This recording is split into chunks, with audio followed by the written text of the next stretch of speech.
আমাদের এই নবম পে স্কেল বাস্তবায়ন করা হয়, তার জন্য আমরা জোর দাবি জানাচ্ছি।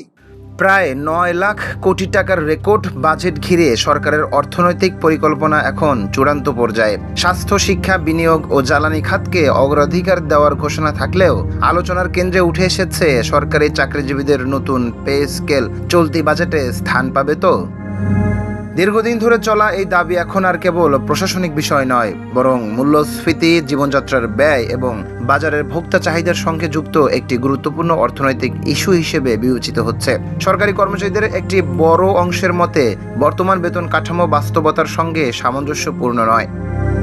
অর্থনীতিবিদরা বলছেন, বড় বাজেট মানেই স্বয়ংক্রিয়ভাবে জনকল্যাণ নিশ্চিত হয় না, বরং ব্যয়ের অগ্রাধিকার ও সম্পদের বণ্টনই নির্ধারণ করে বাজেটের কার্যকারিতা। এই প্রেক্ষাপটে পে স্কেল বাস্তবায়ন হলে শুধু কর্মচারীদের আয় বাড়বে না, বরং বাজারে ক্রয় ক্ষমতা ও ভোক্তা চাহিদা বৃদ্ধিতেও ভূমিকা রাখতে পারে। তবে অর্থ মন্ত্রণালয়ে নীতি নির্ধারকদের অবস্থান কিছুটা সতর্ক। রাজস্ব ঘাটতি, বৈদেশিক ঋণের চাপ, ব্যাংক খাতের দুর্বলতা এবং উচ্চ মূল্যস্ফীতির কারণে বড় ধরনের নতুন ব্যয় সংযোজনকে তারা ঝুঁকিপূর্ণ হিসেবে দেখছেন। ফলে পে স্কেল এখনই বাজেটে বড় অগ্রাধিকার পাবে কিনা তা নিয়ে অনিশ্চয়তা রয়ে গেছে। নীতি নির্ধারকরা বলছেন, সীমিত সম্পদের মধ্যে সব খাতে সমানভাবে চাপ সামলানো সম্ভব নয়। তাই শিক্ষা, স্বাস্থ্য, জ্বালানি ও বিনিয়োগের মতো উৎপাদনমুখী খাতকেই আপাতত বেশি গুরুত্ব দেওয়া হচ্ছে।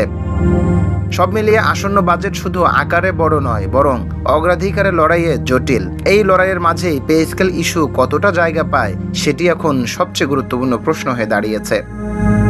নিউজ ডেস্ক, সোনালী নিউজ।